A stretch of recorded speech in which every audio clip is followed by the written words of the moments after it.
Assalamualaikum warahmatullahi wabarakatuh. Bagaimana kabar anak-anakku? Semoga kalian dalam kondisi sehat walafiat. Bersyukur pada kesempatan kali ini kita belajar bersama, yaitu belajar IPA daring bersama saya, Siti Fatimah. Yang pertama saya ucapkan selamat pada anak-anakku peserta didik baru kelas 7. Pada MTS atau SMP di kelas 7 ini ada hal-hal yang menarik yang akan kita pelajari. Contohnya adalah pelajaran IPA. IPA itu adalah ilmu pengetahuan alam. Ilmu yang mempelajari tentang segala sesuatu yang ada di sekitar kita. Pada materi IPA kelas 7 semester ganjil, yang pertama kita membahas tentang objek IPA dan pengamatannya. Pada video yang pertama ini, yang bertujuan untuk menjelaskan objek yang akan dipelajari dalam IPA. Menyebutkan bidang yang dipelajari dalam IPA, menjelaskan 3 komponen keterampilan proses dalam penyelidikan IPA, dan mempelajari tentang kegunaan IPA. Apa saja yang ada di sekitar kita yang akan kita pelajari? Yaitu benda-benda mulai yang mikro, misalnya virus, sampai yang makro, misalnya bumi, planet-planet, lalu tata surya. Di samping itu juga yang bersifat biotik. Biotik contohnya manusia, hewan, tumbuhan. Yang abiotik contohnya cahaya, udara, air, tanah, batu, dan sebagainya. Bidang keilmuan dalam IPA diantaranya ada fisika. Fisika mempelajari tentang aspek mendasar tentang alam. Misalnya ada energi, panas, cahaya, bunyi, dan sebagainya. Yang kedua, kimia.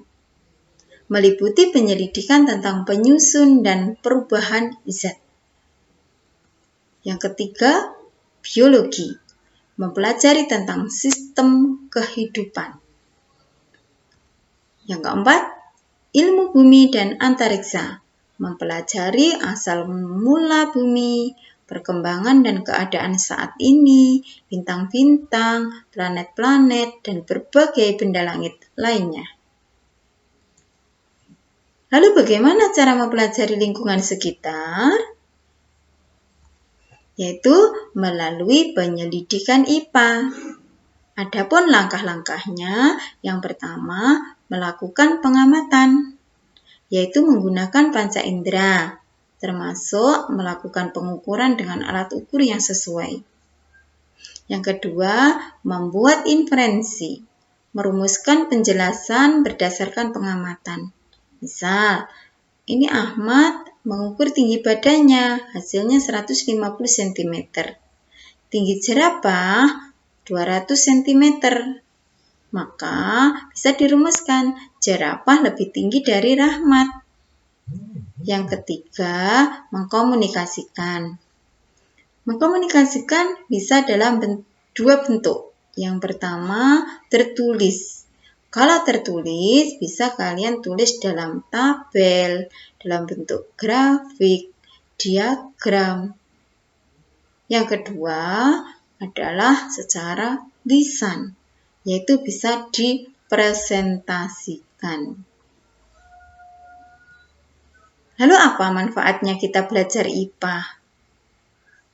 Manfaatnya, kita bisa memahami berbagai hal di sekitar kita. Kita tahu, kita paham terjadinya malam dan siang, dampak yang terjadi untuk kehidupan di bumi.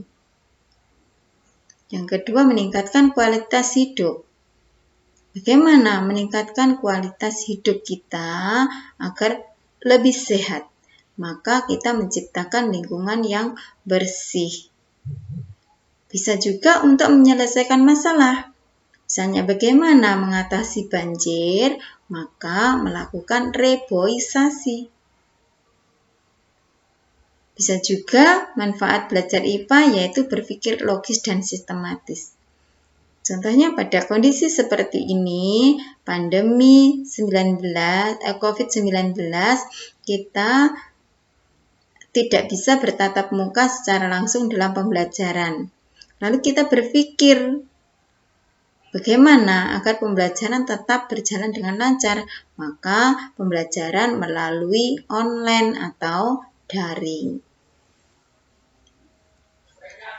Nah, ternyata belajar IPA itu gampang kan? Mudah dimengerti kan? Semoga demikian.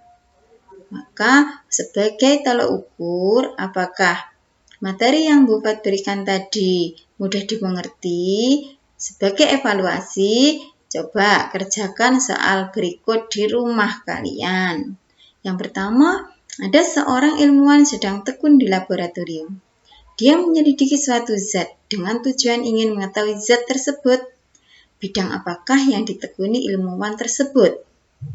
Yang kedua, amati ciri-ciri dari 2 hewan atau 2 tumbuhan yang ada di sekitar rumah kalian. Tulis hasil pengamatan dalam bentuk tabel, lalu presentasikan di depan salah satu anggota keluarga kalian. Oke?